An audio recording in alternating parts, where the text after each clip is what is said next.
வணக்கம் நேர்களே, இன்றைக்கி நம்ம வந்து பிரியாணிக்கான மசாலா அது செய்கிறதுக்கான அதுக்கு மசாலாவுக்கு மேலே போடுறது பிரியாணிக்கு மிளகாத்தூள், மல்லித்தூள், மிளகுத்தூள் இதெல்லாம் நீங்கள் எப்போதும் போடணும். இது வந்து கரம் மசாலா போடுவோம் இல்லையா, பிரியாணி மசாலா அது செய்கிறதுக்கான பொருட்கள் தான் நம்ம என்னென்னு பார்க்க போகிறோம்.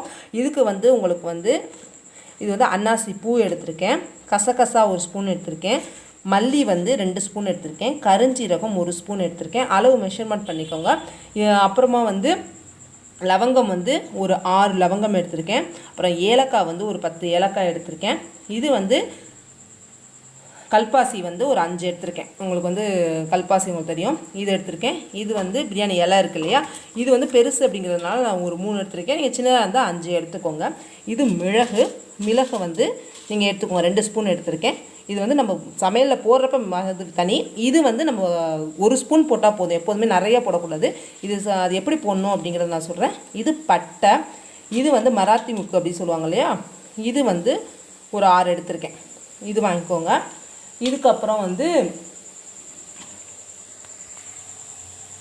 ஜாதி பத்தி இருக்கு இல்லையா, இது நான் வந்து எடுத்திருக்கேன்.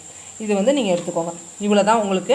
இந்த ஐட்டமெல்லாம் நம்ம எப்படி வறுத்து பொடி செய்கிறது அப்படின்னு நம்ம இப்போ பார்க்க போகிறோம். இது வந்து பிரியாணிக்கான மசாலா பொடி. இதை வந்து இதுவே வந்து பிரியாணி ஃபுல்லாக போட்டு செய்யக்கூடாது. அதுக்கு என்ன செய்யணும் அப்படிங்கிறதே நான் உங்களுக்கு சொல்கிறேன். இப்போ அதை வந்து நம்ம வறுத்து எடுத்துக்கலாம். ஒரு சட்டியில் வந்து நம்ம பாத்திரம் வச்சுட்டோம். முதல்ல வந்து ஹை ஃப்ளேமில் வைங்க. அப்புறமா நீங்கள் வந்து அது செய்கிறப்போ, மசாலா செய்கிறப்ப லோ ஃப்ளேமில் வச்சு நம்ம செய்யணும். இப்போ காஞ்சிருச்சான்னு பார்க்கலாம். காஞ்சிருச்சு. அதுக்கப்புறம் ஃப்ளேம் வந்து லோ ஃப்ளேமில் வச்சுட்டு ஒவ்வொன்றா போட்டு நீங்கள் வந்து வெறும் வானலில் தான் வறுக்க போகிறீங்க. அதனால் நம்ம ஒவ்வொன்றா போடுவோம். எல்லா ஐட்டம் வந்து பாருங்கள், கசகசா, சீரகம், கருசீரகம் இதெல்லாம் போட்டுக்கோங்க. ஏலக்காய் இது வந்து நீங்கள் பார்த்தீங்க அப்படின்னாலே உங்களுக்கு பொரியுது பாருங்கள், அது வந்து ஒரு கலர் மாறணும்.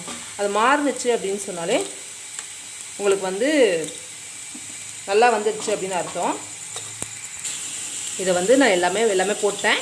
இதை வந்து நீங்கள் லைட்டாக பொன்னிறமாக வர மாதிரி வருங்க, உங்களுக்கு நல்லா ஸ்மெல் வரும். இது எப்படி வந்துருச்சு அப்படின்னு பார்த்தா, நீங்கள் நறுக்கு பார்த்தீங்கன்னா நல்லா தூள் எதெல்லாம் வராது. உங்களுக்கு கல்பாசியெல்லாம் உங்களுக்கு வந்து இந்த நசுக்கவே வராது. இப்போ நீங்கள் வறுத்துட்டு இது பண்ணுறப்ப உங்களுக்கு அது ஈஸியாக உங்களால் கையாலே நசுக்க முடியும். அந்த அளவுக்கு ஏலக்காய் இதெல்லாம் வந்து வரணும்.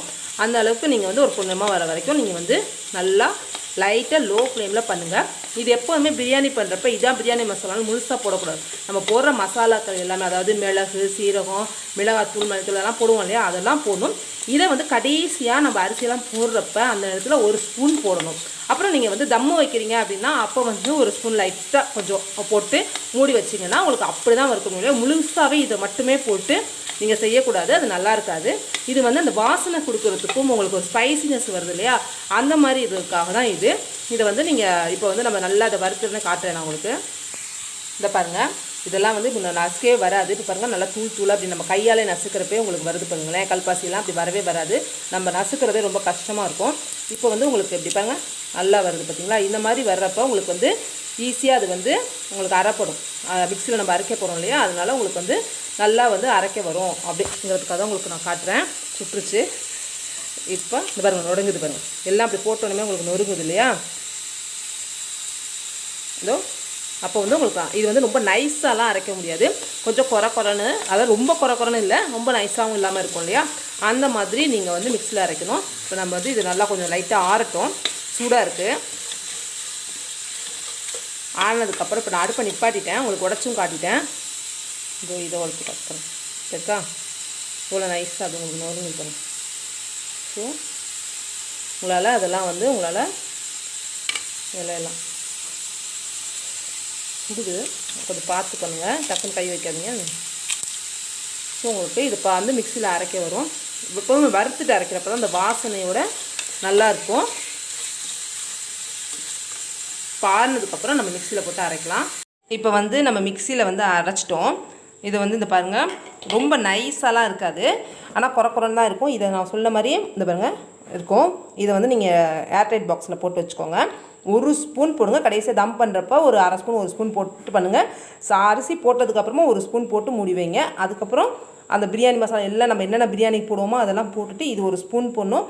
அப்புறம் தம் பண்ணுறப்ப இந்த பாருங்கள், தம் பண்ணுறப்போ 1 ஸ்பூன் போடுங்க, அவ்வளோதான். இதுதான் பிரியாணி மசாலா. ரொம்பவே சுலபமானது, ஈஸியானது, ரொம்ப ஆரோக்கியமானது, ரொம்ப சுவையான இருக்கும். அந்த பிரியாணி வீடே கமக்கிற வைக்கிறதுக்கு இதாங்க விஷயம். இது கண்டிப்பாக உங்களுக்கு உபயோகமாக இருக்கும். இதை வந்து நீங்கள் செஞ்சு பாருங்கள்.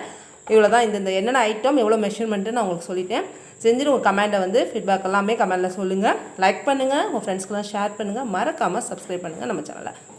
மீண்டும் ஒரு அருமையான வீடியோவில் சந்திக்கலாம். நன்றி, வணக்கம்.